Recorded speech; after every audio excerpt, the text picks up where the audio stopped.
ja, wenn wir Jesus nachfolgen, dann kostet es etwas.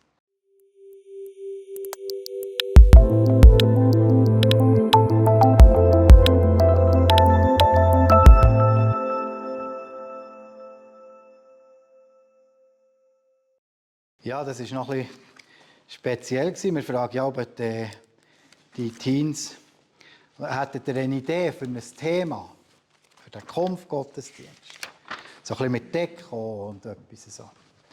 Und manchmal kommt das sofort, das sprudelt, oder? Und ja, da könnten wir dann noch einen Leuchtturm aufstellen, könnten wir dann noch dieses und könnten wir dann noch eins.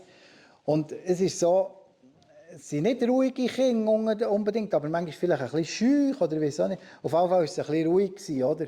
Und dann hat Jael irgendwie gesagt, so, jetzt sagt mal etwas. Ihr könntet jetzt zum Beispiel so fit wie eine Turnschuhe. Und dann haben die anderen zwei gesagt, ja, das nehmen wir, das ist tipptopp. Dann hat Jael, nein, das könnt ihr jetzt nicht machen, oder? Und das ist, so ist das Thema entstanden. Beim Thema Turnschuhe, und eben, es ist ja so, dass meine Tochter das vielleicht nicht gestohlen hat. Beim Thema Turnschuhe sind mir tatsächlich meine Turnschuhe in den Sinn gekommen. Ich hatte so ein paar flotte, weisse Turnschuhe gehabt. Die hat man etwa gebraucht, wenn man alle Schaltjahre ist, mit jemandem in einer Halle ist. Hat es gerne so weisse Sohlen gebraucht bei den Turnschuhen. Und dann, als ich ins Militär bin, hat man auch zwischendurch, hat es auch geheißen, wir müssen so Hallenturnschuhe haben. Und dann habe ich gedacht, das ist tipptopp. Ich hatte so ein Päckchen mit der Unterwäsche drin, gut verpackt. Und ein paar Turnschuhe. Und die paar Turnschuhe, die sind vom ersten Tag von meiner Militärkarriere bis zum letzten Tag fast unberührt in diesem Rucksack drin. Und dann ist es wieder einmal so weit gekommen, dass man ein paar Turnschuhe brauchen mit weißen Sohlen. Und ich dachte, ja super, oder? Ich habe ja ein paar, die sind ja neu. Habe ich die rausgenommen, die waren polenhart und die Sohle war mitten verbrochen. Dann habe ich gedacht, zuerst, das hast du jetzt neue Turnschuhe, das Zeug hat nichts wert. Genau. Das ist mein Erlebnis mit Turnschuhen. Heute feiern wir die religiöse Mündigkeit. Die jungen Leute, die 3 jungen Leute, haben in den vergangenen Jahren viel über den christlichen Glauben gehört. Sie haben auch in der Gemeinde Leute gesehen, die von sich selber sagen, sie seien Christen. Und sie haben sich vielleicht auch Gedanken darüber gemacht. Ja, wie glaubwürdig sind die Leute? Wie sind die unterwegs? Sie haben sich aber auch Gedanken gemacht, ja, wie ihr Glaubensleben aussieht. Weil sie sollen sich heute nicht auf das, was ihnen vorgelebt wurde, nur abstützen, sondern sie sollen sich selber Gedanken machen zum Glauben. Und ich glaube, es ist auch wichtig, dass wir heute nicht einfach sagen, ja, das ist jetzt interessant der Glaube. Irgendwie hat es schon noch etwas, da ist sicher etwas dran. Aber ich mache es jetzt so mal so notvorratsmässig, wie meine Militärpackung.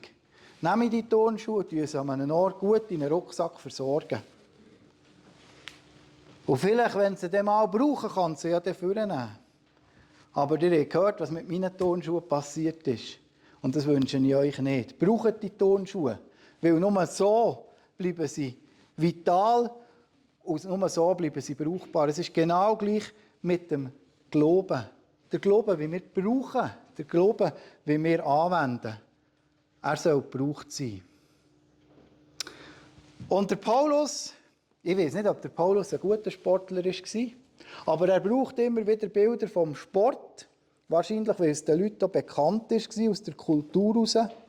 Und der Paulus, der sagt heute in unserem Text wie, komm, leg die Glaubensturnschuhe an und start mit deinem Training. Und ihr seht, wo ihr da habt, ich muss da ein bisschen schauen wegen dieser Mal, genau. Ich sehe gar nicht, ob das eingeblendet wird, was ich will. Ich sehe da ganz verschiedene Turnschuhe. Und ich habe gestaunt, vielleicht hat das eine oder andere da auch ein bisschen geschaut, was das für Turnschuhe sind. Das ist nämlich ganz entscheidend. Hier haben wir zum Beispiel, wir haben da etwas gehört wegen der Brücke. Das ist irgendjemand, der mit Schwingen zu tun hat. Das wären Schwingerschuhe. Und nachher die gerne Golf spielen, das wären die Golfschuhe. Hier haben wir Trailrunning-Schuhe. Also für die hier auf diesen Wanderwegen rumspielen. Und dann haben wir hier noch Basketballschuhe. Und es hat also ganz verschiedene Schuhe. Was sieht jetzt uns der Paulus von den geistlichen Turnschuhen? Wie soll das aussehen? Und er gibt uns ein paar Tipps dazu. Das Erste, ich habe gefunden, wenn Genfer schon nicht so viel von meiner Predigt verstehen, dann können sie vielleicht wenigstens etwas mit dem Bild anfangen. Hä? Genau. Der erste Punkt ist für mich, wird Teil vom Team. Aber ich setze alles daran, ans Ziel zu kommen und von diesen Sachen Besitz zu ergreifen, nachdem Jesus Christus schon von mir Besitz ergriffen hat. Was meint da der Paulus? Und es war ganz interessant, mit dem Arthur ein bisschen auszutauschen, ein bisschen zu fragen, ja, wie sieht jetzt das aus? Darfst du jetzt noch diese Turnschuhe brauchen oder nicht? Und er hat mir also gesehen, es gibt irgendeinen Moment in seiner Karriere, da ist es dann wichtig, was er, vielleicht nicht Turnschuhe, aber bei den Schläfen, gell? Bei den Schläfen oder beim Stecken, was das für dich war. Also da kannst du nicht mehr einfach nehmen, was du willst. Und sicher einer, der eben Basketball spielt, der muss dann den Schuh haben, der vom Team getragen wird, der der Sponsor ist. Also das ist wie, gehöre wieder zu diesem Team. Und das bringt etwas mit sich. Aber wenn wir eben den Sieg erringen, dann können wir dann auch sagen, ja, wir gehören zu diesem Team. Wir gehören da dazu. Und dann habe ich auch Anteil am Sieg. Es ist dann nicht einfach, ja, ich bin halt jetzt in dieser Mannschaft, ja, und dann sagen sie nicht mehr noch, was ich zum Morgen essen muss, dass ich nicht mehr darf, als Schüttler darf ich nicht mehr Skifahren etc., Haufen Auflagen. Aber wenn wir dann gewinnen, dann bin ich auch ein Teil von dem. Und ich glaube, das ist das, was der Paulus hier sieht. Ja, wenn wir Jesus nachfolgen, dann kostet es etwas. Dann kostet es etwas, aber wir dürfen ja mit ihm im Sieg stehen. Und mir ist das so wie so ein bisschen bewusst worden, als ich mir auch ein bisschen näher über die Turnschuhe Gedanken gemacht habe. Und da gibt es ja den Nike. Nike, das ist der hier. Das ist der mit dem Schlarken da.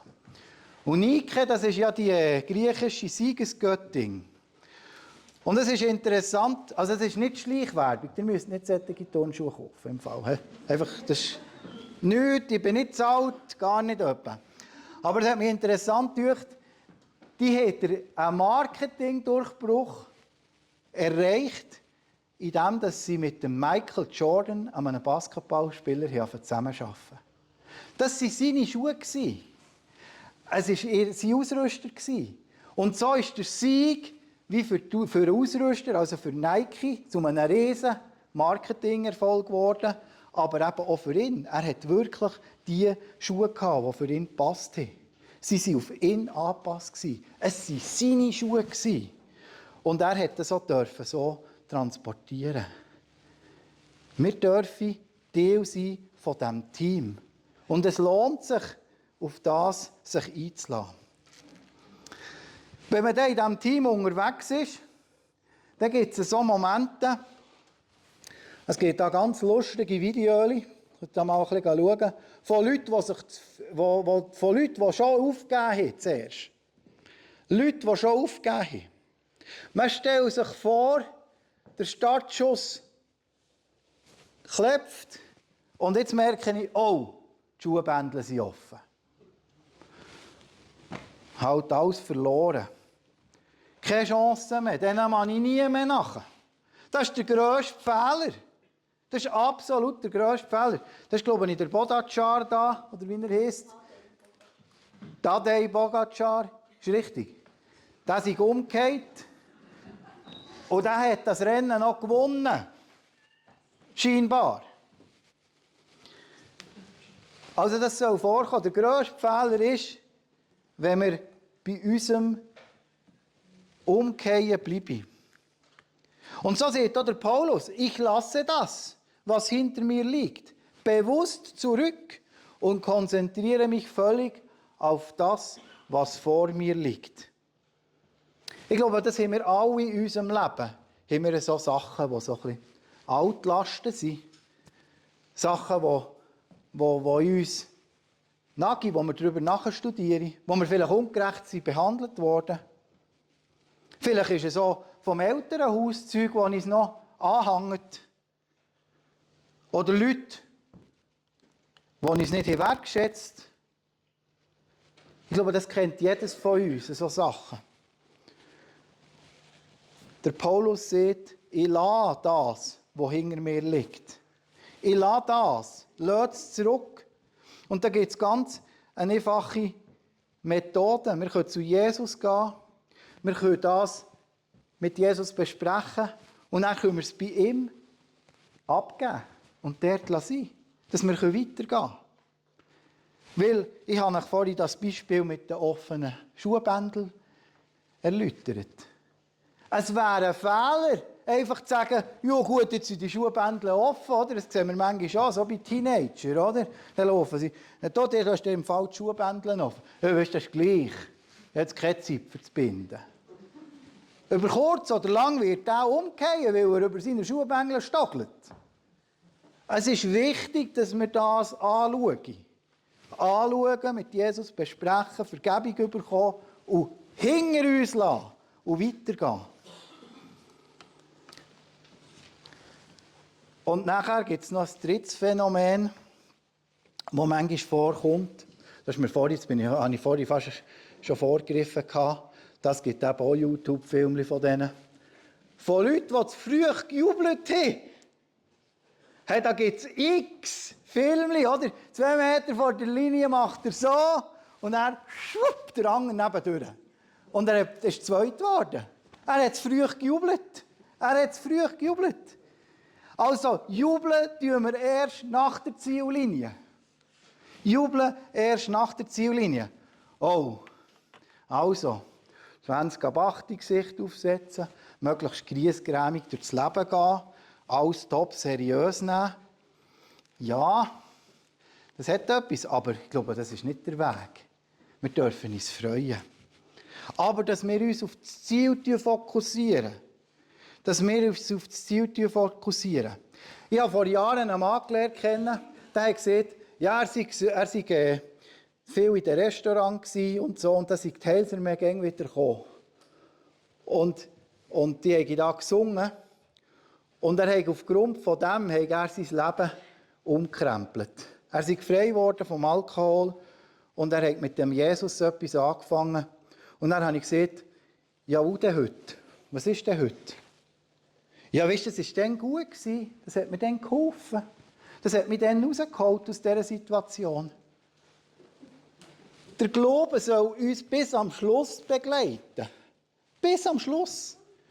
Und das nützt nichts, wenn wir heute die Hänge hoch haben und Halleluja rufen und super mitmachen und denken, ja, so ich den Eltern gegenüber ein bisschen frommes Gesicht aufsetzen.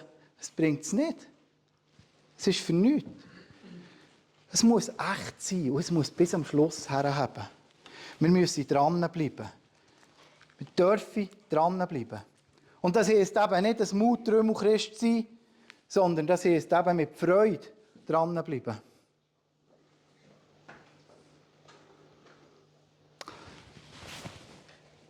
Jetzt bin ich in Afrika und da haben wir so ein Thema gehabt, pünktlich sein.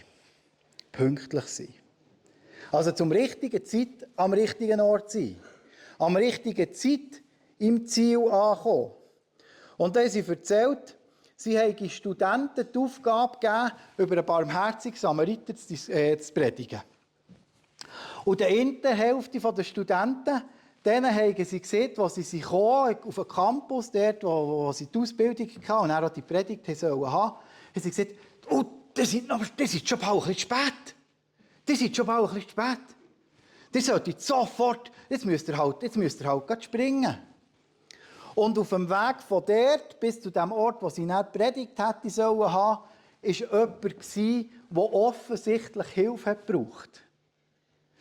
Und ihr glaubt es nicht, die zu spät dran waren, sind dann mit der zweiten Gruppe gesagt, du hast noch gute Zeit. Du bist eine halbe Stunde zu früh gekommen.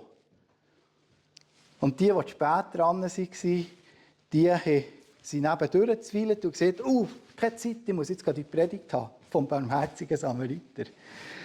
Hochinteressant. Aber es geht darum, dass wir auch sehen, was Gott für uns auf dem Weg parat hat. Aber nicht nur einfach führen, nicht links und nicht rechts schauen, sondern uns auf das Ziel überlegen. Und im Christsein ist eben auch das, was uns auf dem Weg wartet, ein Ziel vom Ziel. Auf unserem Weg sind Aufgaben, die uns zum Ziel herführen. Und in allem innen dürfen wir das mit Freude tun. Wie der Paulus im Philipperbrief später noch schreibt, freut euch, was auch immer geschieht. Freut euch darüber, dass ihr mit dem Herrn verbunden seid. Und noch einmal sage ich euch, freut euch. Als mündige Menschen sind wir eingeladen, ein Teil zu werden vom Team Jesus. Wir dürfen uns mit der Vergangenheit versöhnen und freudig auf das Ziel herstreben. Lasst uns die geistlichen Turnschuhe binden und auf einen grossen Trainer Jesus trauen. Amen.